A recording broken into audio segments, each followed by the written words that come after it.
Yorkshire, se vio interrumpida al amanecer del 10 de octubre de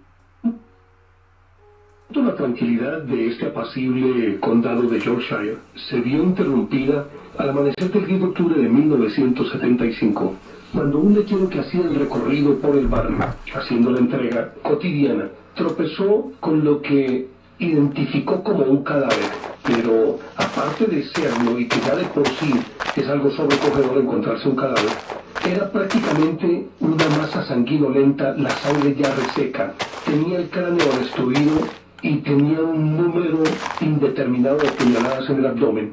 Y obviamente que esto no solamente lo hizo a él entrar en pánico, sino que a la comunidad misma, porque una vez que él lo reportó, se dedicaron a investigar los agentes de ese condado y lo tomaron como si fuera un caso aislado, aunque ya meses antes habían ocurrido otros 2 asesinatos que tenían unas características relativamente parecidas.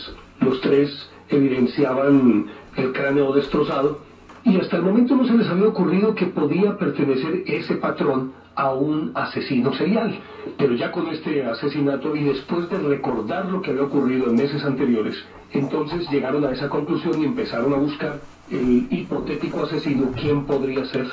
Y por más que adelantaron pesquisas, no encontraron ningún indicio, ninguna señal, ninguna evidencia que apuntara en una dirección concreta. Pasaron unos cuantos días, naturalmente que los periódicos desplegaron la información en primera plana. Esto sobresaltó al tranquilo condado, los padres de familia se pusieron sobre alerta, los colegios también, las feministas salieron a protestar, y estaban en estas y las otras cuando apareció otro cadáver. El que en principio había encontrado el lechero pertenecía a una mujer prostituta de 28 años llamada Wilma McCann, y luego apareció otro cadáver, el de Emily Jackson, también prostituta y que estaba en ese rango de edad, con las mismas características, el cráneo destrozado, con cualquier cantidad de puñaladas en el abdomen, y con otra característica, y era que el asesino, parece en un acceso de locura, la había atacado a patadas con unas botas que evidentemente tenían una punta de acero. Ya entonces se alborotó todo el vecindario, vinieron agentes de Scotland Yard, se intensificaron las pesquisas, las indagaciones, las averiguaciones, la búsqueda, y no pudieron encontrar nada. Detuvieron a cualquier cantidad de hombres, ninguno encajaba dentro de ese perfil. Y la impotencia empezó a ser presa y pánico de todo el condado. Obviamente que existía siempre la secreta esperanza de que muy pronto lo iban a capturar, y así lo hacían saber a toda la comunidad. Sin embargo, al poco tiempo apareció otro cadáver, el de Marcella Claxton, y como característica todas ellas eran prostitutas. Inmediatamente empezaron a compararlo con el famoso Jack el Destripador, que en 1888 en Whitechapel, uno de los suburbios más sórdidos de Inglaterra, como lo contábamos en recientes emisiones, había asesinado a 5 mujeres, y entonces hacían las comparaciones. Obviamente que esto hizo que se le diera mucho más publicidad al caso, trascendió el condado, llegó a la primera plana de los grandes periódicos de Inglaterra, fue noticia nacional. Sin embargo, y a pesar de toda la búsqueda y de todo lo que se hizo, no encontraban al asesino. Fue pasando el tiempo, apareció otro cadáver, el de Irene Richardson, luego Patricia Atkinson, luego todas ellas prostitutas. Luego vino el asesinato de Jane McDonald, y este extrañó mucho más porque era una niña de 16 años estudiante. Luego vino el de Maureen Long, luego Jean Jordan, Marilyn Moore, Yvonne Pearson, Ellen Ridka, Vera Millward, Josephine Whittaker, que era una muchacha de 20 años recepcionista, no era prostituta, Barbara Lee, que era una vendedora de propiedad raíz, ya mujer entrada en años, tenía más de 40. Luego vino Margaret Walsh, Obdaya Bandara, Teresa Sykes. Entrada en años más de 40. 20 mujeres. Y todo esto ocurrió en el transcurso ¿Cómo de 5 así? horas. Y la policía investigue, deténgase hipotéticos sospechosos, hacían las redadas. Entraban años que tenga más de 100. Los bares de mala muerte en donde se concentraban las prostitutas. Pero entonces ya venía la confusión, ¿asesinaba solamente prostitutas? No, porque aparecían estudiantes de 16 años, empleadas de 20, vendedoras de propiedad raíz de más de 40 años, una ejecutiva de 47 años, y todo así con esa impronta de ese asesino serial. Primero, el cráneo se los destrozaba de un martillazo. luego les apuñalaba el abdomen. En algunos casos, saltaba sobre las costillas de sus víctimas hasta partírselas a los añicos, en otras las encendía a patadas. Las encendía a patadas. Poderosamente la atención, aunque estaban casi todas semidesnudas, en algunos casos las víctimas habían sido sodomizadas, es decir, atacadas sexualmente, pero por el ano, y ninguna de ellas había sido violada por la vagina. En otros casos ni siquiera existía huellas de que hubiese un ataque sexual, sino simplemente el asesinato brutal. Pues hombre, todo esto se extendió, como decíamos, por 5 largos años. Le costó el puesto al sheriff de Yorkshire, a todas las autoridades del condado, al jefe de policía, a muchos agentes, inclusive a algunos de Scotland Yard. Se extendió la insatisfacción de la sociedad a todo el aparato policíaco de Inglaterra, y siempre con las manos atadas. No podían hacer absolutamente nada. Y aparte de esa impronta de cómo mataba, no existían indicios de quién pudiera ser, por qué podría hacerlo, ni cuáles eran los móviles, cómo era su personalidad, nada, absolutamente nada. Y el terror reinaba en Yorkshire hasta el punto de que los papás no permitían que sus hijas salieran después de las 6 de la tarde de la casa. A muchas de ellas las ingresaron en academias para que aprendieran artes marciales, a otras les enseñaron a disparar, inclusive las oficinas cambiaron sus rutinas. Empezaron a cambiar el horario, es decir, que la salida, especialmente de las mujeres, fuera antes de las 5 de la tarde, y eso que dependiendo también de la estación del año, porque obviamente en diferentes estaciones anochece más tarde o más temprano. Es decir, les cambió absolutamente toda la vida a los habitantes de Yorkshire, y con todo ello nada quedaban con el asesino. Así las cosas. Entonces, la policía importó algunos psíquicos, aparte de algunos de Inglaterra, trajo otros que son muy famosos de Holanda, y algunos de Estados Unidos, trajo gente del FBI. En fin, montaron un operativo que era impresionante. Acumularon miles de folios de información alrededor de los asesinatos, pero ninguno sobre el asesino. En algunos casos, aparte de estas 20 mujeres, algunas habían logrado sobrevivir o porque en un momento determinado habían podido huir del asesino. En otros casos, el asesino había huido por la proximidad de gente que llegaba por la zona en donde él estaba cometiéndolo o intentaba cometer el asesinato. Y extrañamente, en otras oportunidades, el asesino, sin más ni más, dejaba ir a sus víctimas sin siquiera tocarlas, después de que les propinaba una golpiza y las dejaba ir. Entonces todos estos elementos sembraban mucha más confusión en torno al caso del que ya se llamaba el destripador de Yorkshire. Sin embargo, la policía no cesaba en su empeño de tratar de dar con él. Incrementaron los operativos, las redadas, hasta el punto de que a las prostitutas les hacían un seguimiento, y cuando ellas abordaban algún carro, después de que un cliente las llamaban, inmediatamente los agentes caían en donde o hacia donde se había ido el auto, a donde llegaban, a indagarle al sospechoso y lógicamente a detener a las prostitutas, hasta el punto de que ellas, sin poder ejercer su profesión, optaban más bien o por quedarse en la casa o dedicarse a otros menesteres que eran un poco menos rentables, pero sí más seguros, porque al final de cuentas ellas también tenían miedo de que pudieran ser víctimas de este destripador de Yorkshire. Seguía pasando el tiempo, nada ocurría.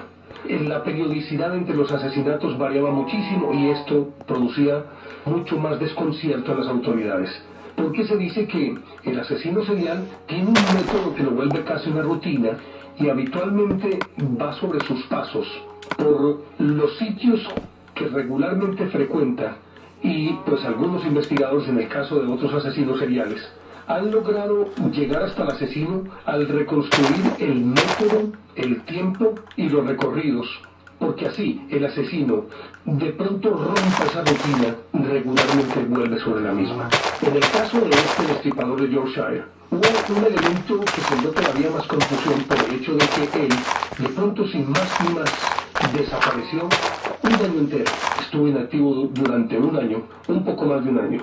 Y eso llevó inclusive a pensar a las autoridades o que el hombre había desistido de asesinar que pudo ser lo que le ocurrió anteriormente, un acceso de locura temporal, aunque durara 5 años, de todas maneras no dejaba de ser temporal, o que se cambió o se fue a otro país, o que había muerto o se había suicidado, o muerto por mano propia o por mano extraña, pero en todo caso, en ese lapso inclusive hubo como una especie de respiro que les permitió a los papás y a la sociedad en general descansar de ese destripador de Yorkshire. Pero ya seguimos hablando de esta historia aquí en Enigmas del Mundo. De pronto, a principios de enero de 1981, en lo que ya se había convertido como en una especie de rutina, ellos no habían perdido de vista la investigación ni habían desistido de perseguir a ese destripador de Yorkshire, pero de todas maneras se evidenciaba que habían bajado un poquito la guardia, pues por la misma impotencia, aunque por presión de la ciudadanía, necesariamente tenían que estar siempre sobre el rastro de este asesino. Pues bien, a principios de 1981, una pareja estaba detenida a la vera de un bosquecito y como todos los agentes tenían orden de que cualquier pareja o cualquier mujer que abordara un carro y que ellos supieran, por ejemplo, que tenía antecedentes de prostituta, o que vieran una pareja sospechosa en alguna parte, tenían que abordarla para saber quién era, qué pasaba, bueno, todo esto. Pues abordaron esa pareja y el individuo se identificó como Peter Williams y presentó a la muchacha como su novia, pero resulta que el agente, un lobo con un olfato muy abusado, y que ya era uno de los más veteranos en la investigación del destripador de Yorkshire, la identificó como una prostituta del condado. Y entonces dijo, no señor, ese cuento no me lo trago yo. Bajaron a la muchacha, la montaron en un camión de la policía, investigaron la placa del carro del individuo y se dieron cuenta que esa placa no correspondía con ese carro. Entonces el tipo le dijo que no, que era simplemente que él había tomado la placa de un basurero de automóviles, un sitio donde tiraban los automóviles ya viejos, y que se la ponía al carro cuando iba a buscar alguna prostituta porque no quería que su esposa se enterara de que a él le gustaban las prostitutas. Entonces la cosa se puso más difícil para el individuo en cuestión. En una de estas, cuando ya el policía le dijo, bueno señor, esperemos aquí a que vengan para corroborar toda esta información, y resulta que si este es un carro robado, pues usted va a tener que ir a la comisaría. Entonces él le pidió permiso para ir a orinar, así a un bosquecillo que quedaba por ahí unos 4 metros de donde estaba estacionado el carro. El policía no vio nada normal en ello, le dio permiso, el tipo surrepticiamente logró sacar de la guantera un paquetico y se lo llevó. Y cuando estaba ya detrás del seto, botó el paquete y de pronto al caer, seguramente golpeó con alguna piedra y produjo algún sonido. Pero bueno, el policía no le paró muchas bolas, el tipo regresó. Lo llevaron detenido a la estación de policía, Peter Williams. Cuando llegaron allí se dieron cuenta que realmente se llamaba Peter Sutcliffe. Y al hurgar un poquitico sobre él, se dieron cuenta que él era camionero. Y ellos habían estado trabajando sobre la hipótesis de que el destripador de Yorkshire podría ser un camionero, porque habitualmente seguía la misma ruta, como decíamos hace un ratico.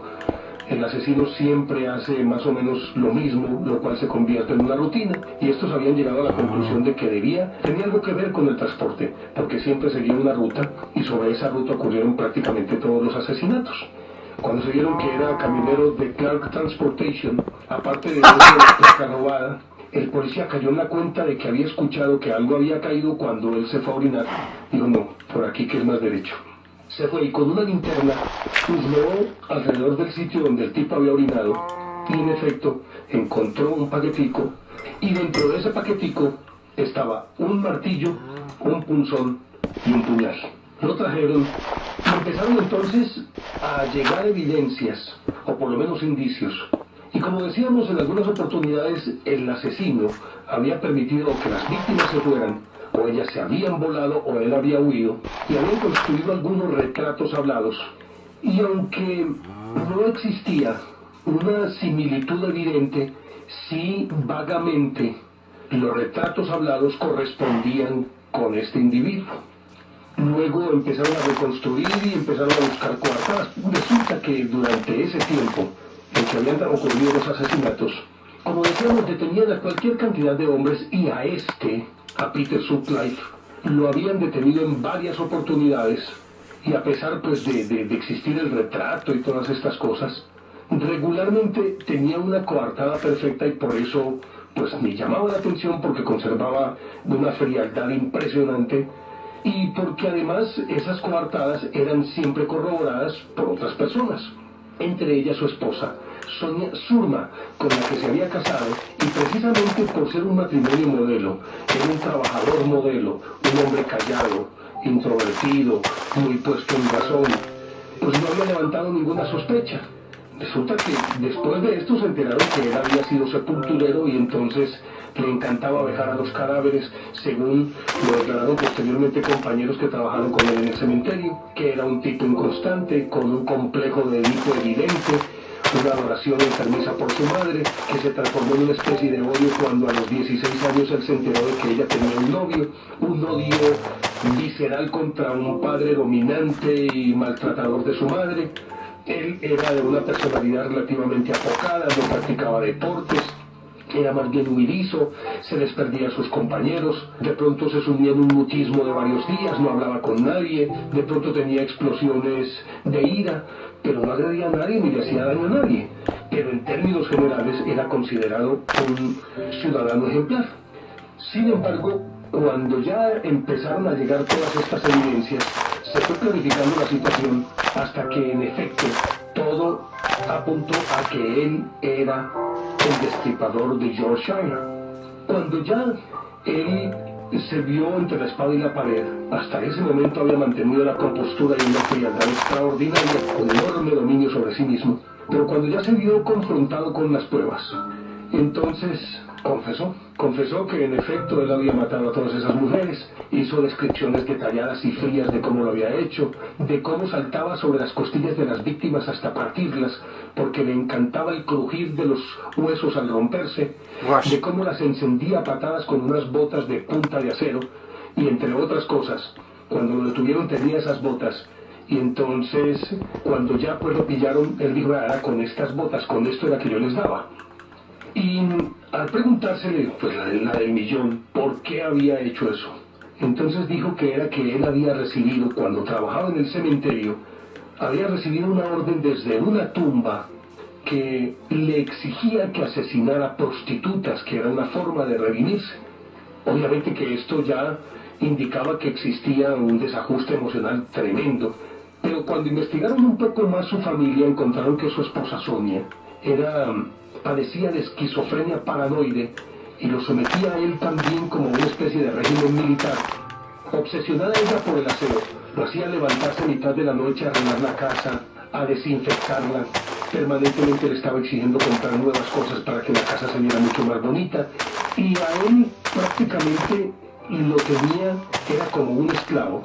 Y él, al parecer, por ese mismo complejo de Edipo, no era capaz de rebelarse contra ella, por temor a lo que dijera su madre, por temor a lo que dijera la familia de ella y por temor a su esposa misma. Después explicaban los psiquiatras que era muy probable que los accesos de ira se debieran a los excesos de autoritarismo de su esposa y él saliera simplemente a descargar su ira en mujeres que nada tenían que ver.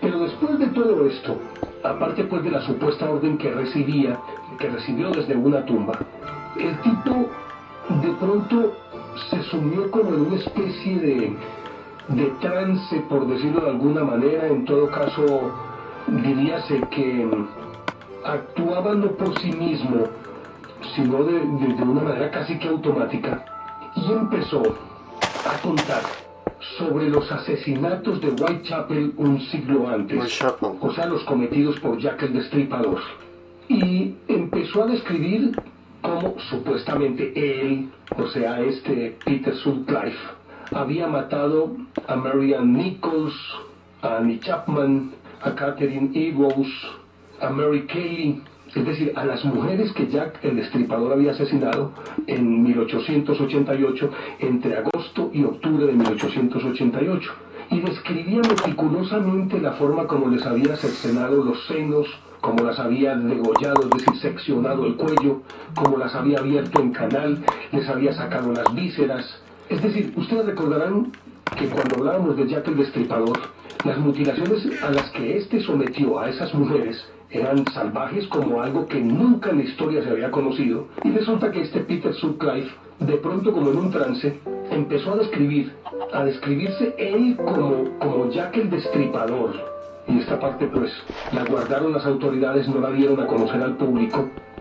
Y simplemente pues trascendió porque un psiquiatra dejó filtrar esta información mucho tiempo después a un amigo, y siempre negaron esta versión. Pero se dice que él describía inclusive los atuendos de las mujeres, los atuendos que portaban en el momento en que fueron asesinadas en el año de 1888, los gritos que ellas emitían, la forma como lo miraban cuando él las atacaba. Y cuando digo los gritos, eran los amagos de gritos, porque él siempre les tapaba la boca y describía cómo ellas iban a intentar gritar y él inmediatamente cómo les tapaba la boca. Y luego describía las agonías de ellas. Describía inclusive que varias de ellas que estaban en un tratamiento padecían de tuberculosis y tosían secamente durante el tiempo de la agonía. Inclusive describía las pecas, porque una de ellas era pelirroja, creo que Annie Chapman, pelirroja y pecosa, y la describía exactamente igual.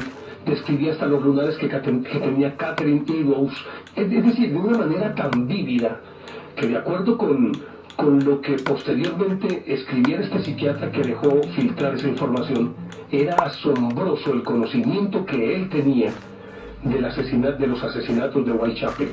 Pero en la realidad, después de que él vuelve de ese aparente trance, empezaron como a tratar de reconstruir con él todo, y él decía: no, yo no sé nada.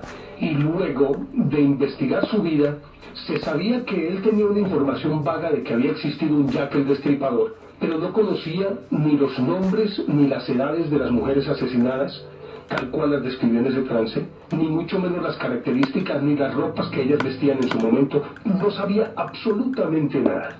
Algunos, y precisamente por eso escondieron información, porque esto podría llevar a pensar que a lo mejor alguno lo asociaría con la reencarnación del mal, o con cosas por el estilo, y pues obviamente que una sociedad como la inglesa no podía permitir que una información de esta se convirtiera en tema de especulación y naturalmente en un plato del que pudieran alimentarse quienes sustentan la teoría de la reencarnación en un país que cree profundamente en la resurrección. Lo cierto del caso es que esto no lo dejaron traslucir.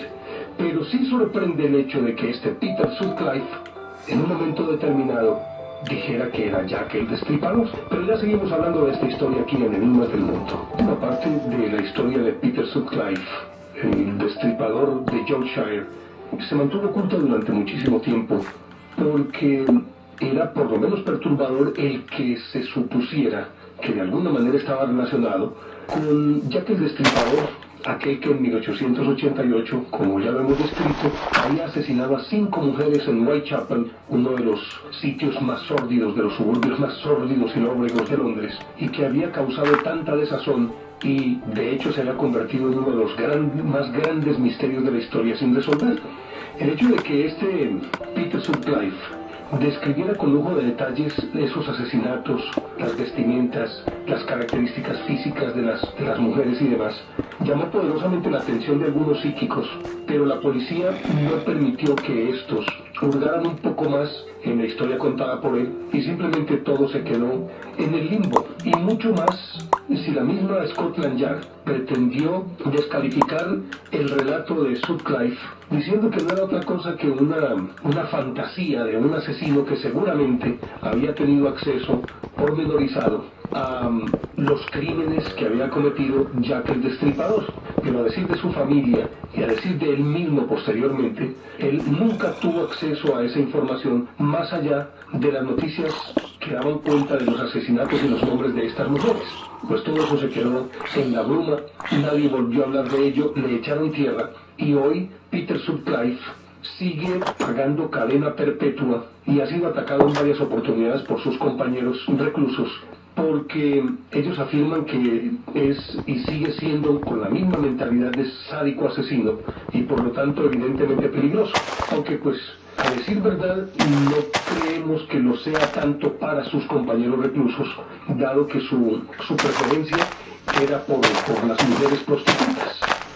Este asesino, entre otras cosas, se supone que en el 2010 podría pedir libertad condicional, pero su condición mental hace que lo mantengan recluido en un sanatorio para enfermos psiquiátricos de alta peligrosidad y por lo tanto es muy improbable que le sea concedida esa libertad condicional. Por lo tanto se asume que va a terminar sus días confinado en ese centro psiquiátrico, purgando esos crímenes que él confesó de manera fría haberlos cometido sin ningún reato de conciencia. Pero un personaje como este guarda una cierta similitud con otro caso que, aunque el método y solamente hubo una víctima, la forma como fue esta mujer asesinada y la posterior descripción del crimen daría para pensar que quien escribió la historia de alguna manera conocía los pormenores detalladamente de cómo ocurrieron las cosas y las características de la víctima descritas por él también de una manera meticulosa darían para pensar que por lo menos habría sido necesaria una investigación un poco más a fondo sobre la participación de este personaje en ese crimen. Pero la historia es que en 1841, en julio de 1841, apareció flotando en el río Hudson, en New Jersey, el cadáver de una hermosa mujer morena, joven. Y luego de ser rescatado su cadáver del río, corroboraron que se llamaba Mary Rogers y que acababa de cumplir 21 años. Tenía las manos atadas a la espalda y después de violada había sido estrangulada con un trozo de encaje que al parecer lo habían rasgado de su mismo vestido. Pues esta mujer, que era realmente hermosa, llamaba poderosamente la atención de todas las personas que frecuentaban, pues lógicamente, a la meca del teatro, a Broadway. Y ella trabajaba en una tabaquería de un individuo llamado John Anderson. Y se dice que por su belleza, por sus modales, por su desenvoltura, era muy cortejada por actores, escritores, taúres y celebridades de todo tipo que se mantenían allí en Broadway. Pues resulta que la muchachita era, de todas maneras, diríase en el lenguaje de las mamás, un poquito casquivana, o diríase en el lenguaje de los muchachos de hoy, casquillera. Y parece que se solazaba exhibiendo a sus nuevos pretendientes frente a los viejos pretendientes, como una actitud arrogante de superioridad que pretendía demostrar que era más que quienes la pretendían.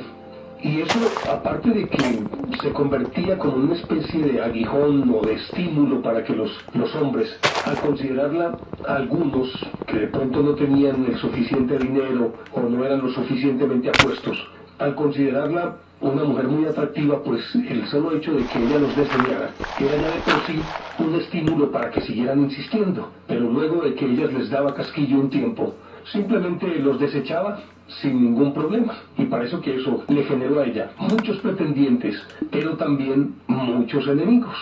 En una de esas, se cuenta que por allá en octubre de 1838, ella trabajaba todavía, o trabajaba desde esa época en la tabaquería de John Anderson. De pronto desapareció, como en el mes de octubre de 1838. Y su desaparición ocupó las primeras planas de los periódicos, dado que ella era una mujer evidentemente popular entre los parroquianos que frecuentaban el negocio y que frecuentaban el área.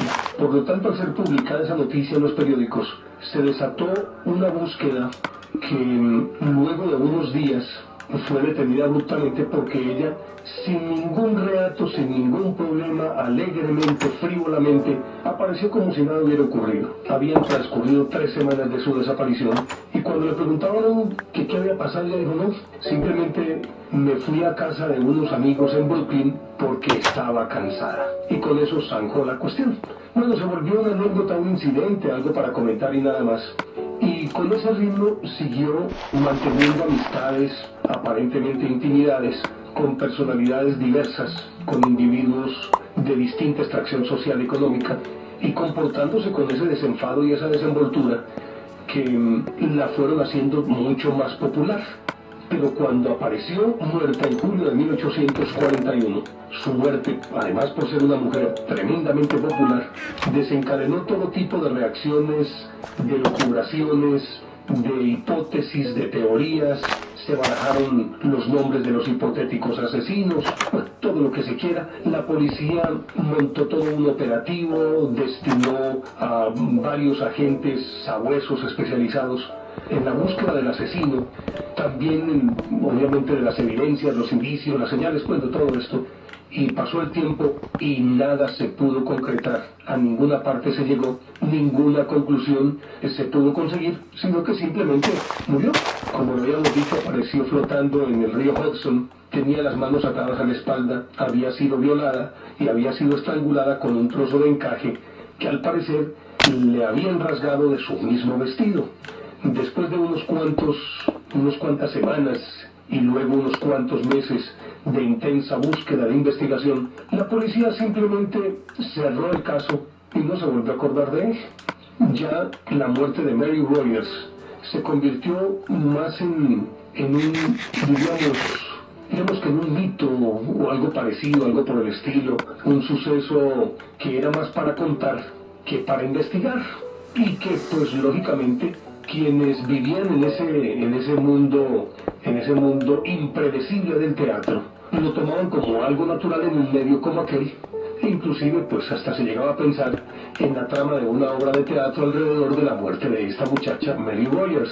Pues así andaban las cosas, y luego de haber investigado, lógicamente de haberlos desechado como potenciales asesinos, a John Anderson, que solía acompañarla a su casa hasta que dejó el empleo un poco antes del asesinato. Este John Anderson era el jefe de ella, era el dueño de la tabaquería. Lo investigaron y lo desecharon.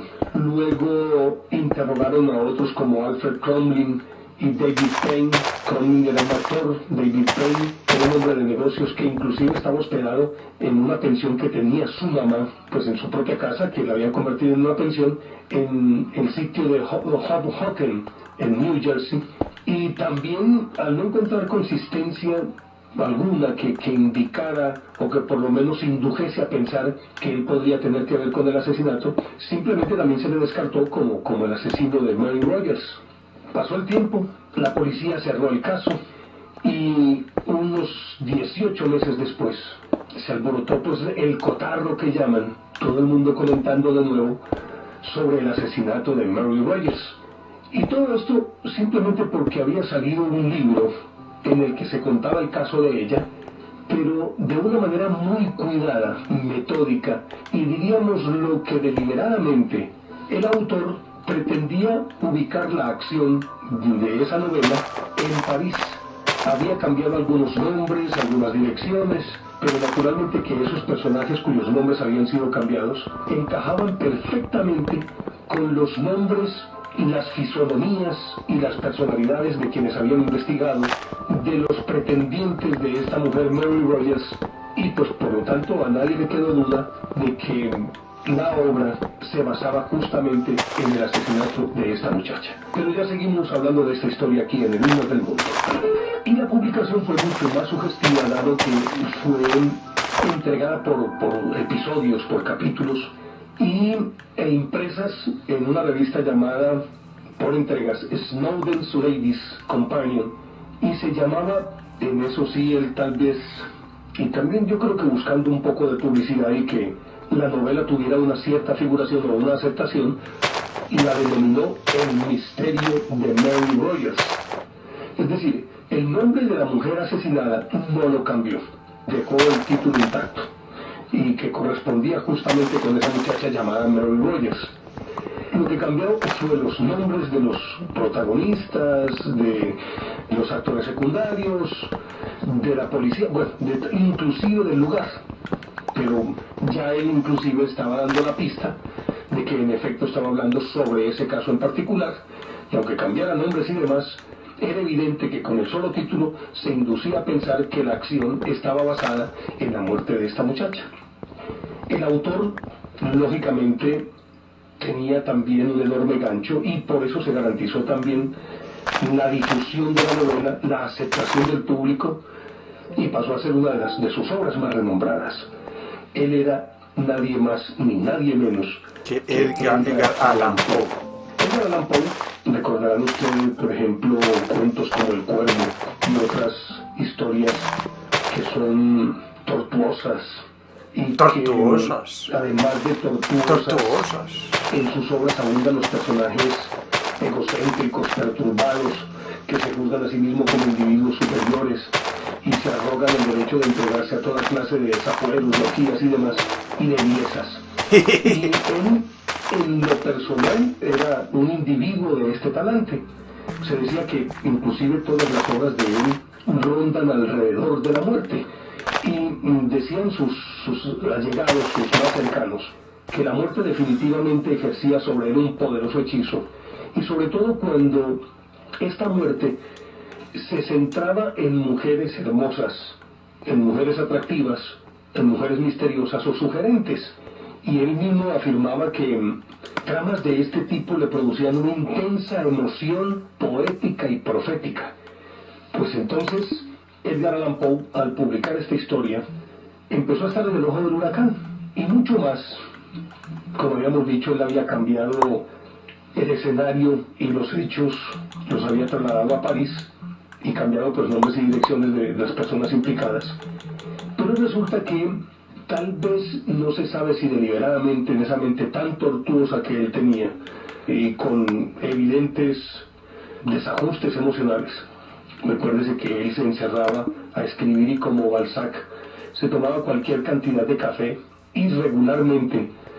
Después de una temporada de estar concentrado días, semanas enteras sin salir de su cuarto escribiendo, especialmente de noche, salía, se emborrachaba también por días y semanas y luego se volvía a confinar.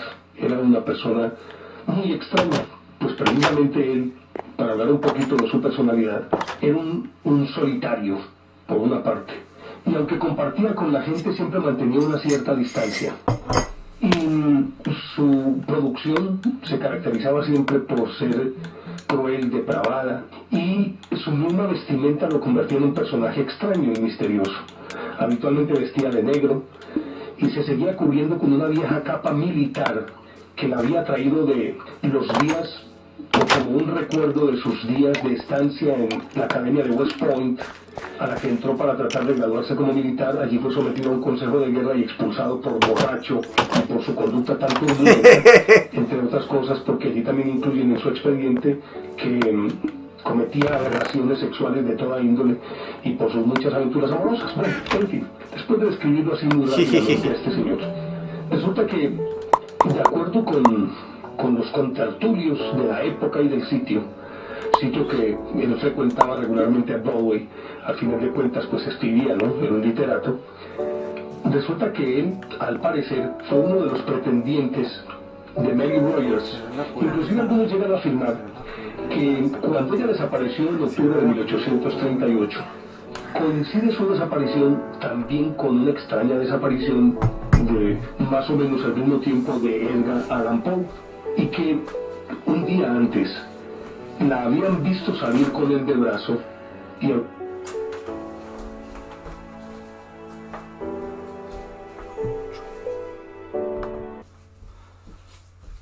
habían estado en una representación teatral. Se dicen que se despidieron, que él la llevó a su casa, ella desapareció y él desapareció. Afirman entonces que muy probablemente durante estas 3 semanas en las que ella desapareció, andaba realmente con él. Y tras frecuentarla, bueno, diríamos no tanto frecuentarla, sino visitarla de manera esporádica y salir con ella, pues cada uno como que tenía su vida definida, su rumbo, ella con sus amigos, él pues sumido en su neurosis y demás. Pero dicen que unos 3 días antes de que ella apareciese muerta en el río Hudson, la vieron paseando por los bosques próximos en compañía de un joven alto y moreno de unos 26 años, con una capa negra gastada que lo hacía inclusive parecer más alto y más esbelto de lo que en realidad era. Y obviamente que todas estas señas llevaron resueltamente a que el individuo en cuestión era precisamente Edgar Allan Poe. Sin embargo, ocurrió la muerte de ella, él continuó su ritmo, y cuando publicó la historia, entonces todo el mundo empezó a mirarlo a él, y pues en algunos círculos se comentaba en voz baja que él podría ser perfectamente el asesino de ella, Y todo porque cuando empezó por capítulos a publicar la historia de Mary Rogers, la describía de una manera tan detallada, tan puntual y además consecuente con quien había sido en vida esa muchacha. Entonces, por lo tanto, era apenas comprensible que necesariamente había tenido un contacto muy íntimo con ella porque la describía físicamente. Aún sus lugares, sus partes, como dirían las abuelas, sus partes pudendas, las describía él con lujo de detalles.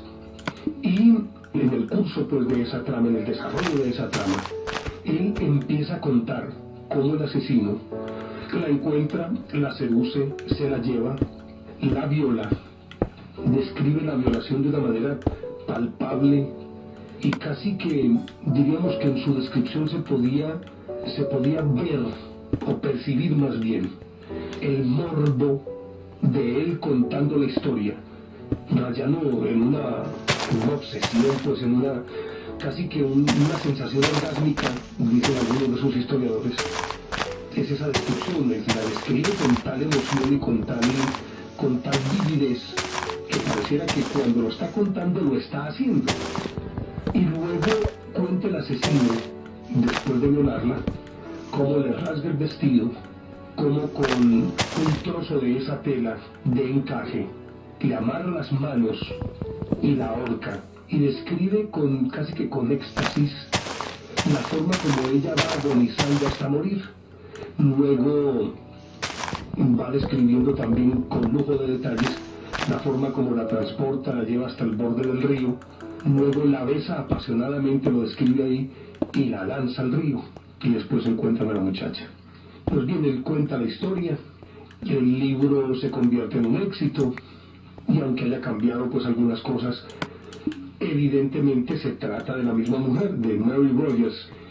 Y a pesar de todo esto, y aunque apenas habían transcurrido 18 meses, ya la policía había cerrado el caso. Pero un caso nunca quedará cerrado simplemente porque sí, sino que puede ser reabierto en un momento determinado. Es decir, no prescribe, sino que puede ser abierto en cualquier momento. Pero con todo y ello, parece que el jefe de policía intentó abrir el caso, llamar a Edgar Allan Poe a rendir una declaración, y empezó a investigar y a tratar de allegar indicios o alguna evidencia que lo pudiera incriminar.